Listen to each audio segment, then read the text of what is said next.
She thought it was just another lazy pig wandering off to find better scraps. But when Clementine Ross followed that stubborn animal through the morning mist, she discovered something that would either save her family from ruin or destroy them completely. The sun had barely crested the hills when Clementine noticed their prize pig, Bessie, had broken through the fence again. Her father, Amos, would be furious if he found out. They couldn't afford to lose any livestock. Not with the bank threatening to take their land next month. Clementine grabbed her worn boots and slipped out of the farmhouse before anyone else woke up. Bessie's tracks led away from their usual grazing area, deeper into the rocky terrain behind their property. Clementine had never ventured this far into the hills before. Her father always warned her to stay close to the house, claiming the land beyond their fence line was too dangerous for a young woman alone. But desperation made her bold. Without Bessie, they'd have nothing left to sell. The pig's trail wound through thick brush and between massive boulders that seemed to form natural walls. Clementine pushed through thorny branches that caught her simple dress and scratched her arms. She could hear Bessie grunting somewhere ahead, but the sound echoed strangely among the rocks, making it hard to pinpoint the exact location. Then she heard something else, a low groan that definitely wasn't coming from a pig. Clementine froze, her heart hammering against her ribs. She thought about turning back, about forgetting Bessie and running home to safety. But her family needed that pig. They needed every penny they could get to save their farm. She forced herself to keep moving forward, following the sounds deeper into the rocky maze. What she found made her stumble backward in shock. There, hidden in a natural cave formed by fallen boulders, lay a man. It was badly injured, his clothes torn and blood-stained.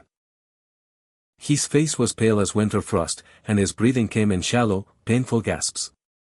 Bessie stood nearby, snuffling at something beside the stranger's motionless form. Clementine's first instinct was to run. Her father had taught her never to trust strangers, especially ones who might be running from the law, but something about the man's condition made her hesitate. He looked more dead than dangerous, and if she left him here, he probably would be dead by nightfall. The stranger's eyes fluttered open, focusing on her with obvious effort. When he spoke, his voice was barely a whisper. "Please," he gasped. "Don't tell anyone you found me." Clementine stared at him, torn between fear and curiosity. Why was he hiding? What had happened to him? And why did Bessie seem so interested in that leather pouch clutched in his trembling hand? She had no idea that the contents of that pouch would change everything her family thought they knew about their worthless piece of land. Against every warning her father had ever given her, Clementine found herself kneeling beside the wounded stranger. Something in his desperate eyes told her he wasn't a threat, at least not in his current condition. But that didn't explain why he was hiding on their land, or what had left him beaten half to death. "What happened to you?" she whispered, glancing around nervously.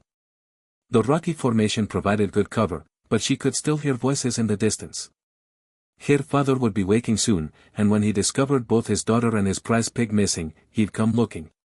The man tried to sit up, but collapsed back against the boulder with a pained grunt. "Men were chasing me. I managed. They wanted what I found. Had to hide it somewhere safe." Clementine's eyes drifted to the leather pouch, still clutched in his blooded fingers. It was old and worn, but she could see the outline of papers inside. "That's in there?" "Documents," he said, his voice getting weaker. "Proof that this land, your land, it's worth more than anyone knows." Her heart skipped. Their land was worthless. Everyone knew that. Her father had bought it cheap years ago because no one else wanted the rocky, difficult terrain. The soil was poor for farming, and they'd never found anything valuable on it. That's why the bank was so eager to foreclose. "You're confused," she said gently. "This land isn't worth anything. That's why we're losing it." The stranger's eyes sharpened with urgency. "No, you don't understand. There's a railroad company looking to buy up all the land in this valley. They need it for their new land west. These papers prove they've been secretly buying up properties through false names, paying far less than the land is actually worth." Clementine felt the world tilt around her. A railroad line through their valley. If that were true, their worthless farm could be worth a fortune. But why would railroad men be chasing this stranger? And why was he helping her family instead of selling the information to the highest bidder? My name is Boone Carter, he said, reading the questions in her eyes. He used to work for them, help them scout the route, but when I saw what they were doing to families like yours, taking their land for almost nothing, I couldn't be part of it anymore. A distant shout made them both freeze. Clementine recognized her father's voice calling her name. It sounded angry and worried. If he found her here with a strange man, injured or not, there would be serious consequences. "You have to go," she said, standing quickly. "My father's looking for me." Boone struggled to sit up again. "What?" "The papers. If something happens to me, make sure your father sees them, but be careful who else you trust. The railroad has people everywhere, and they'll do anything to keep this secret." Clementine reached for the pouch, but Boone pulled it back slightly. "Promise me," he said. "Promise you'll be careful. These men aren't just business people. They be killed to protect this secret." The word killed sent ice through her veins. What did she stumbled into? And if these men were dangerous enough to hunt down Boone, what would they do to her family if they discovered what she now knew? Her father's voice was getting closer and she could hear other men with him. The search party was spreading out through the hills. In minutes, they'd find this hiding spot. But as Clementine prepared to leave, she noticed something that made her blood run cold. There were fresh horse tracks in the dirt near the cave entrance. Someone else had been here recently. Someone who might be watching them right now. Clementine's mind raced as she stared at those horse tracks. Someone had been here. And recently, the prints were still sharp in the damp earth, not weathered by wind or rain. Her hands trembled as she realized the implications. If the railroad men had found Boone's hiding spot, they might still be nearby, watching, waiting. "Take the papers," Boone whispered urgently, pressing the leather pouch into her hands. "Hide them somewhere safe. Don't let your father see them until you're sure you can trust everyone around him." Clementine clutched the pouch against her chest, feeling the weight of its contents and the danger they represented. "What about you? He can't just leave you here to die." "I'll manage," he said, though his pale face suggested otherwise. "But those documents are more important than my life. They're proof of fraud, theft, and worse. If the right people see them, your family and dozens of others can get justice." Her father's voice boomed closer now, angry and demanding. "Clementine, where are you, girl? Answer me right now." She had to make a choice. Stay and help Boone, risking exposure and putting her entire family in danger. Or leave him and hope he survived long enough for her to figure out what to do next. The practical part of her mind, the part shaped by years of farm life and harsh realities, told her to save herself and the documents. "Hija come back," she promised, tucking the pouch inside her dress. "Tonight, after everyone's asleep, I'll bring food and water." Boone nodded weakly. "Remember, trust no one completely. The railroad has been planning this for months. They might have allies closer than you think." Clementine grabbed Bessie's rope and quickly led the pig away from the cave, her heart pounding with each step. She needed to put distance between herself and Boone before her father found her. But she also needed to act natural, as if she'd simply been chasing a wayward pig. She emerged from the rocky maze just as her father appeared with two other men from town. Amos Traeger's weathered face was tied with worry and anger, his graying hair disheveled from his frantic search. "There you are," he called out, relief and fury mixing in his voice. "What were you thinking wandering off like that? These hills are dangerous, especially for a young woman alone." "I'm sorry, Papa," she said, forcing her voice to remain steady. Bessie broke through the fence again. He couldn't let her get lost. "We need her too much." Amos looked at the pig, then back at his daughter. His expression softened slightly, but she could see suspicion lingering in his eyes. "Did you see anything unusual out there? Any strangers or signs of trouble?" The question hit her like a physical blow. How could he know to ask that? Was her father simply being cautious? Or was there something more behind his words? Clementine felt the weight of the documents against her ribs and forced herself to look confused. "No, Papa. Used rocks and thorns." "Why? Is something wrong?" Before her father could answer, one of the men with him stepped forward. She recognized him as Mr. Harrison from the general store. But something about his expression made her skin crawl. "We heard there might be a dangerous man hiding in these hills," Harrison said, his eyes studying her face intently. "Someone who's been stealing from decent folk. If you saw anything at all, anything suspicious, you need to tell us right now." Clementine's blood turned to ice. How did they know about Boone?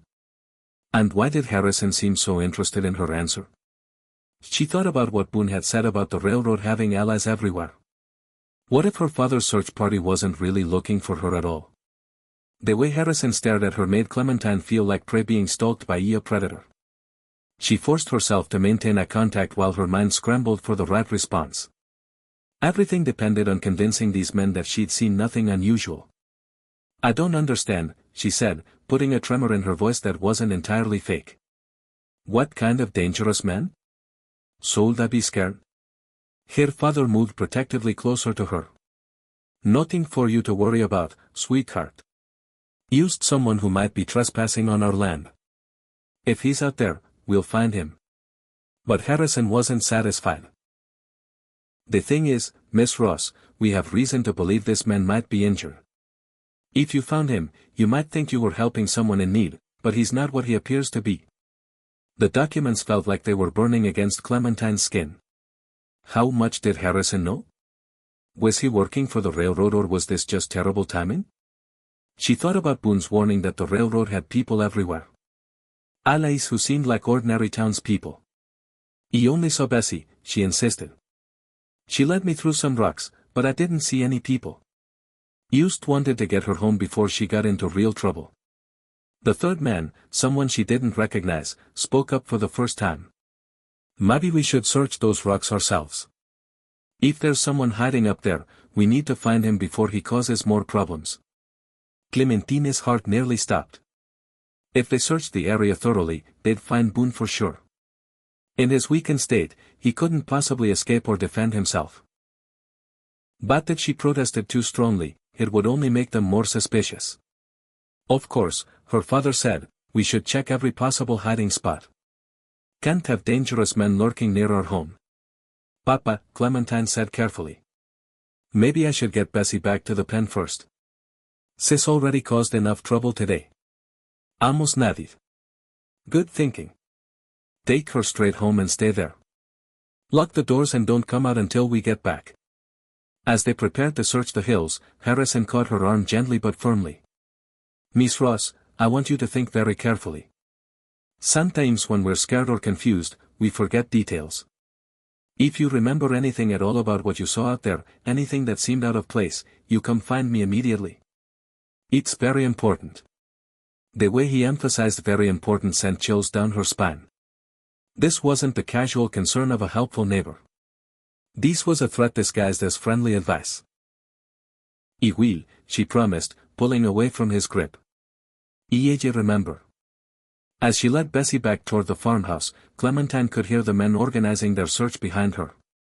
They were being systematic, dividing the rocky area into sections. It was only a matter of time before they found Boone's hiding place. Her mind raced through possible solutions. She could try to warn him, but there was no way to get back to the cave without being seen. She could tell her father everything, but what if Harrison was right there listening? What if her father was somehow involved with the railroad deal? The documents pressed against her ribs with every step, a constant reminder of the secret that could save or destroy her family. She thought about what Boone had said about proof of fraud and theft.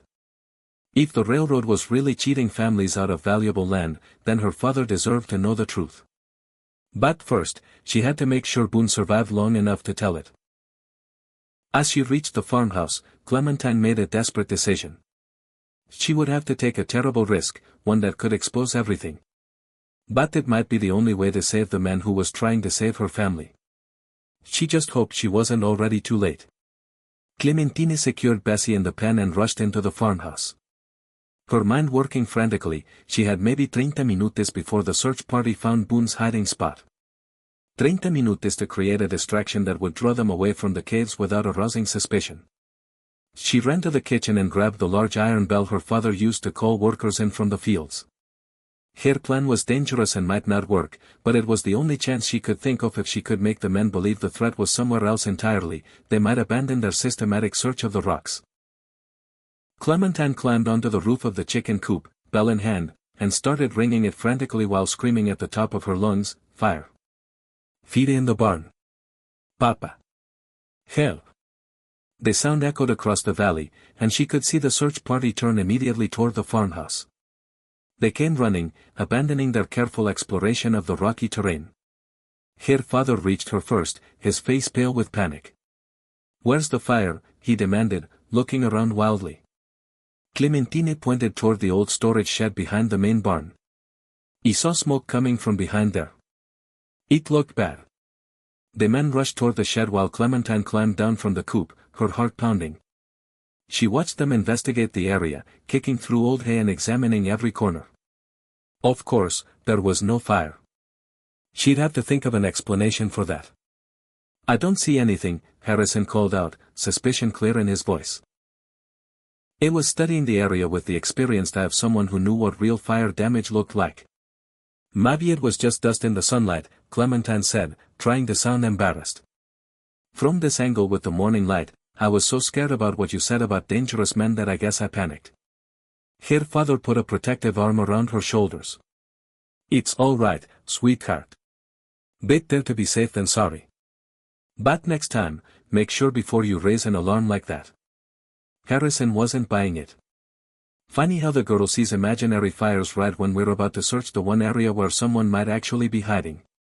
The accusation hung in the air like a challenge. Clementine felt her father's arm tense around her, and she realized she might have made things worse instead of better. If Harrison suspected she was lying about the fire, he'd definitely suspect she was lying about not seeing anyone in the rocks. "What exactly are you suggesting?" her father asked, his voice taking on a dangerous edge. Amos Traeger had never been a man to back down from a fight, especially when someone questioned his daughter's honesty. "I'm suggesting maybe we should ask ourselves why a 16-year-old girl suddenly developed such keen eyesight for fires, but somehow missed seeing a wounded man hiding in broad daylight." The third man stepped between them before the confrontation could escalate. "Hint Clemin, we're all on the same side here. Let's just finish checking the hills and be done with it." But Harrison shook his head. "No, I think we need to have a more detailed conversation with Miss Ross. Maybe back in town where we can talk properly." Clementine's blood turned to ice. If they took her to town for questioning, they might search her and find the documents. Even worse, they'd have plenty of time to find and capture Boone while she was gone. "You're not taking my daughter anywhere," her father said flatly. "If you have questions, ask them right here, right now," Harrison smiled. But it was the cold expression of a predator who'd cornered his prey. "Actually, Mr. Traeger, I think you'll find we have every right to question potential witnesses, especially when those witnesses might be interfering with official business." "Oficial business?" Amos, eyes narrowed. "Since when is the general store owner involved in official business?" That's when Clementine realized her father had caught the same thing she had.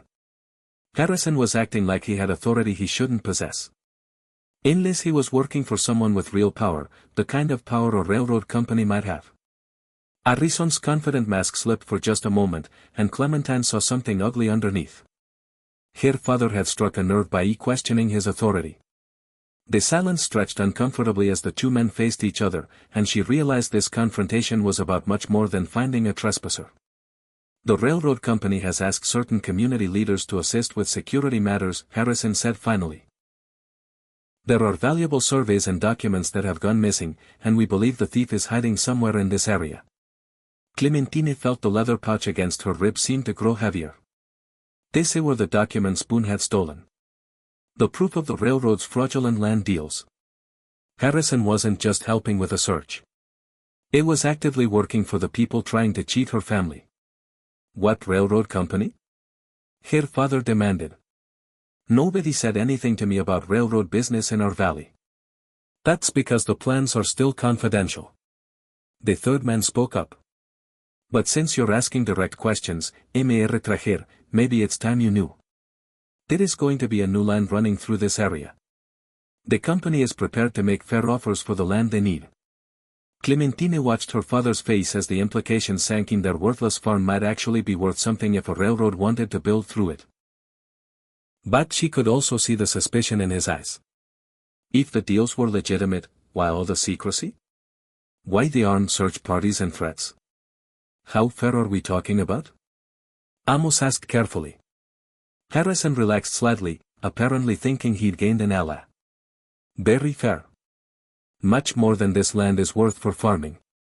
That's certain. The company understands that families like yours need a fresh start somewhere with better soil. It was exactly what Boone had warned her about. They were offering just enough money to make people think they were getting a good deal, but nowhere near the true value of the land, and they were making it sound like they were doing the families a favor. What if people don't want to sell? Clementine asked before she could stop herself. All three men turned to look at her, and she immediately regretted speaking. But her father nodded approvingly, proud of her sharp question. That's a good point, Amos said. What if we like our land and want to keep it? Harrison's smile became strained. Well, progress waits for no one, Mr. There are legal ways to acquire land for public projects, even if individual owners are reluctant to cooperate. Eminent man, they call it. Much better for everyone if sales are voluntary. The threat was barely disguised. Say willingly or have your land taken by force. Clementine thought about the other families in the valley. Straggling farmers like themselves who probably had no idea what was really happening. They were all being manipulated into giving up land that could make them wealthy. I'd like to see these surveys and documents you mentioned, her father said. Before I consider any offers, I want to understand exactly what the railroad is planning. Unfortunately, those are the very documents that were stolen, Harrison replied. Until we recover them and catch the thief, all negotiations are suspended, which is why it's so important that we search every inch of these hills. Clementine realized with growing horror that they were trapped in an impossible situation. Her father wanted to see the documents that could prove the railroad's fraud, but those same documents were hidden in her dress. If she revealed them, she'd expose Boone and probably sign his death warrant. But if she didn't, her father might agree to sell their land for a fraction of its real value. Papa, she said quietly. Maybe we should think about this carefully. Once we sell, there's no going back. Harrison's eyes sharpened as he studied her face. Wise words from a young lady, but sometimes holding on to something too tightly means losing everything. Your family has debts, doesn't it, Mr. The bank is pressuring you. Amos, jaw tightened. Our financial situation is none of your business.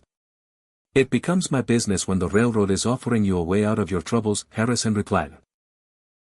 But only if we can resolve this matter of the missing documents first. He turned back to Clementine with that predatory smile. Which brings us back to what you might have seen in those rocks. Last chance to tell the truth, Miss Ross.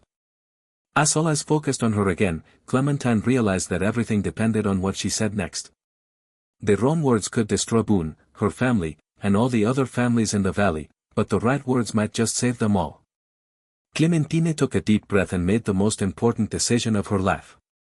She looked directly into Harrison's eyes and spoke with quiet conviction. You're right, Mr. Harrison. He did see something in those rocks.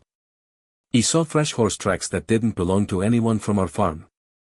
The admission hit the group like a thunderbolt. Her father stared at her in shock while Harrison and the third man exchanged quick glances. Horse tracks, her father asked. Why didn't you mention this before? Because I was scared, Clementine replied. Which was completely true. But listening to you all talk about stolen documents and dangerous men. He realized those tracks might be important. Harrison leaned forward eagerly. What kind of tracks? How many horses? At least 3, maybe 4. They were circling around the cave area like the riders were searching for something or someone. She paused dramatically. The tracks led away toward the north ridge, like whoever it was decided to keep looking elsewhere. It was a complete fabrication, but Clementine delivered it with the confidence of someone telling the absolute truth. She was betting that Harrison and his men hadn't been thorough enough in their initial search to notice there were no such tracks. North Ridge, the third man muttered. That leads toward Miller's property. Maybe they moved their search there. Harrison was studying Clementine's face intently, looking for signs of deception. "You're certain about this? The tracks led north?" "Yes, sir. Fresh tracks heading away from our land. If you're looking for whoever took those documents, I'd say they're not hiding in our rocks anymore." Her father put his hand on her shoulder. "You should have told me immediately, sweetheart. If there were armed men searching our property, I know, Papa. He was just scared and confused. But if it helps find the truth about this railroad business, then I'm glad I remembered."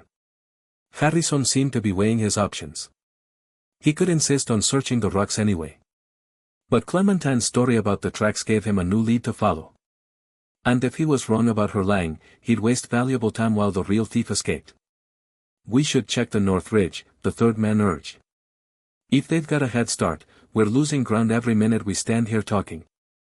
"What about the documents?" her father asked. "I'd still like to understand what the railroad is planning before I make any decisions about selling." "Once we recover the stolen papers, everything will be explained properly," Harrison assured him. "In the meantime, I'd suggest you keep your family close to home. If there are dangerous men in the area, you can't be too careful." As the search party prepared to leave, Harrison caught Clementine's arm one more time. "Miss Ross, if you remember anything else, anything at all, you know where to find me." "I will," she promised. "I just want this whole thing to be over." After the men disappeared toward the North Ridge, Clementine and her father stood in uncomfortable silence. She could feel his eyes on her, studying her face the way Harrison had. "Clementine," he said quietly. "I've known you your whole life. You're my daughter, and I love you more than anything in this world. But I also know when you're not telling me everything." Her heart sank. Had she been that obvious, had all her careful deception been for nothing? "Papa, whatever you're hiding," he continued. "Whatever you think you're protecting me from, I need you to trust me enough to tell the truth. Our family's future might depend on it." Clementine realized she was at another crossroads. She could continue lying to her father, or she could take the biggest risk of all and trust him with everything. The documents seemed to burn against her skin as she made her choice. Clementine reached inside her dress and pulled out the leather pouch, her hands trembling as she placed it in her father's weathered palms. "Papa, there's something you need to see. But first, there's a man hiding in those rocks who's hurt badly. He gave me these documents before Harrison and the others started searching." Amos stared at the pouch, then at his daughter's frightened face. "What man? What documents?" "His name is Boone Carter. He used to work for the railroad, but he stole these papers because they prove the company is cheating families like us. Our land isn't worthless, Papa. It's worth a fortune, and there.